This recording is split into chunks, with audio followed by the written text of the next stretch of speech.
You are looking at Julian's pronunciation guide, where we look at how to pronounce better some of the most mispronounced words in the world, like this other curious word. But how do you say what you're looking for today? We are looking at how to pronounce this word, the name of this instrument from Hawaii. We'll be looking at how to say more vocabulary that many get confused by as well, so make sure to stay tuned to the channel. So there are two different ways of pronouncing it. In Hawaiian, in the original language of the word, it is said as ukulele, ukulele, ukulele.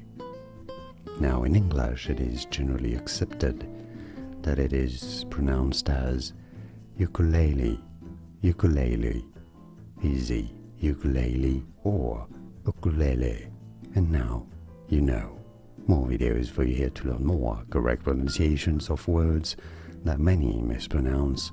I'll see you there to learn more. Like this video if you found it useful. Thanks for your support and thanks for watching.